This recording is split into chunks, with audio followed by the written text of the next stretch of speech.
Welcome to week 5 of the Unleash program. I'm so excited to be moving along with you into the activation phase. We spent the last 4 weeks learning about ourselves, learning things that we haven't probably known on paper, but have known in our gut. We've revealed some things that may point to some conditioning, and some conditioning serves us, and some conditioning needs to be left in the dust. But as we move into this activation phase now, this is the time for us to gain crystal clear clarity on what it is that we want to accomplish in this season of our life.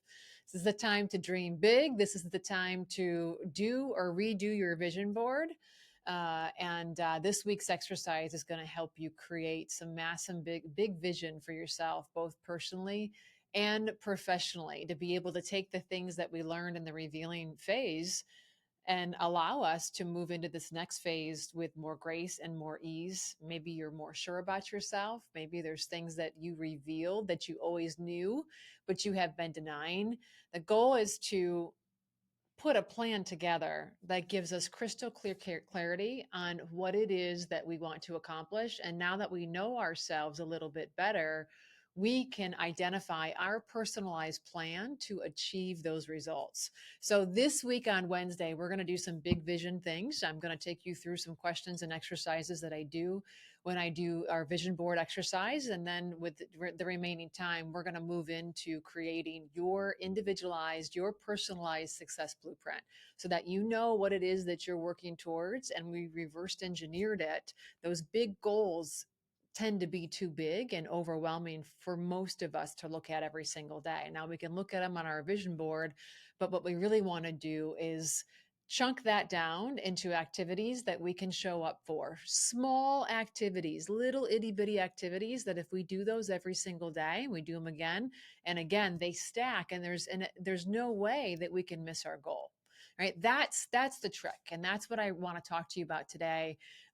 Just to get you in preparation, some things that you can start to do right now as you get in preparation for Wednesday. Because the reality of it is, motivation is fleeting. Motivation, I always say, wears off like a warm bath.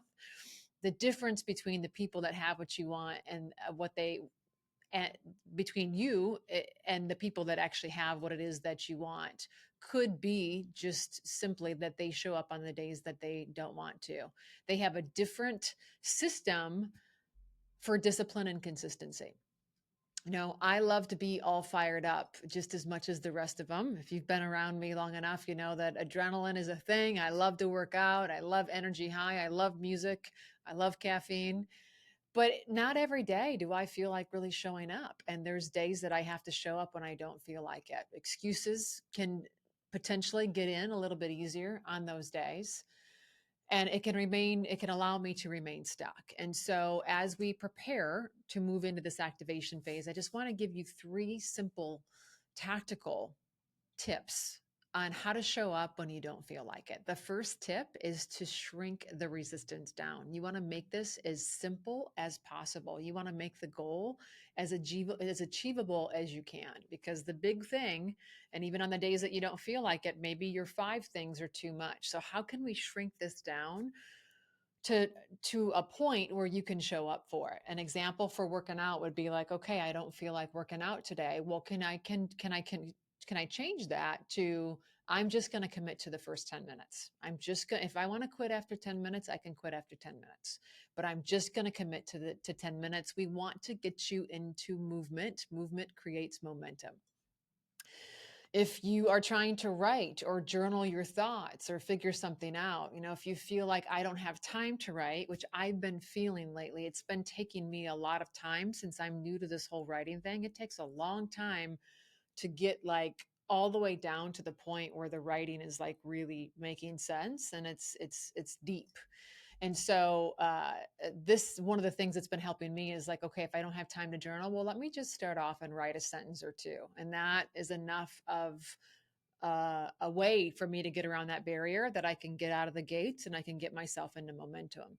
What happens is you end up working out more than 10 minutes and you end up writing more. But how can you shrink things down and start really small so that the energy can flow and you can give yourself permission to quit if you're not feeling it after a period of time? The second tactic is to attach whatever it is that you want to your identity. So your habits should align with the person that it is that you want to become. James Clear said it best in a story that he shared in his book Atomic Habits, where there was two people and they were trying to quit smoking. And so the first one, when they were offered a cigarette, the person said, "Well, I'm trying. No, thank you. I'm trying to quit." And the second person said, "No, thank you. I don't smoke."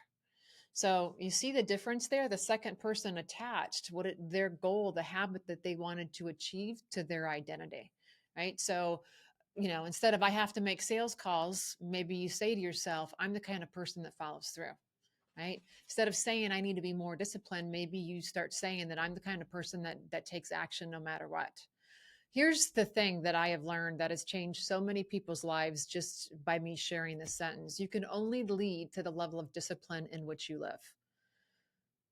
And you have to ask yourself, would you follow you? Knowing everything that you do, knowing the way that you show up, knowing what you do when nobody's looking, another way to ask it is, would you hire you? Would you follow you? And if the answer is no, then you know what you need to do.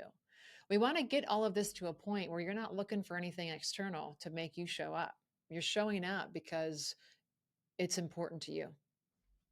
The third way that we show up when we don't feel like it is committing to non-negotiables. Right? So what non-negotiables can you put in place for yourself that you have to get it done no matter what?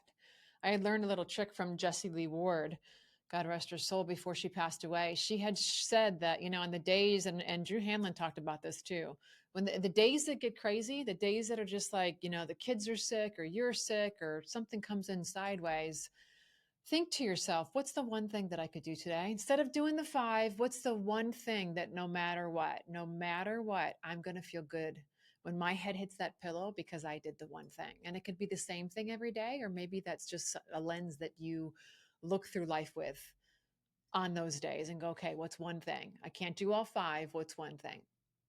So as we move towards Wednesday and move towards activation, guys, I'm going to start to get really granular with you. And I want every one of you to put your actions, the non-negotiables, the most important activities into this chat for accountability.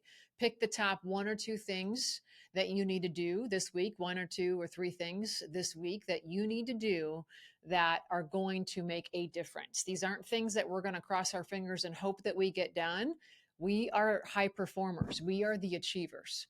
So now we're going to start moving into activation where we identify the things that absolutely need to get done in order for us to reach our goals. And no matter what, we get those things accomplished. We're not hoping, we're not throwing it out there, we're not turning it over to God. We can turn all it over to God, but we got to go to work too. We got to pray, we got to plan, and we got to go to work as well.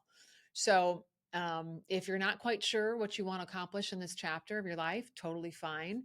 There are some things that you can do, though, right now that we know are critically important to having success and to being a high achiever. We know that working out is important. We know that our diet is important. We know that sleep is important, right? We know that laughter is important.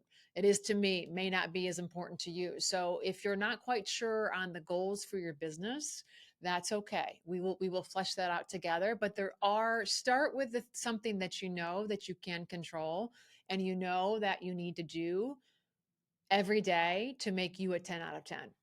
All right. So lean into discipline, not motivation. Start on something really small. What can you show up for that's going to lead you to your future self and make those key items absolutely non-negotiable? Do not go to bed without getting them done, right? Because the people that are winning at life and business, the only difference is they do it when they don't feel like it. That's it. They just show up. They show up, they do it. It's not perfect. They show up. Let's make it a powerful week. And I cannot wait to see you on Wednesday.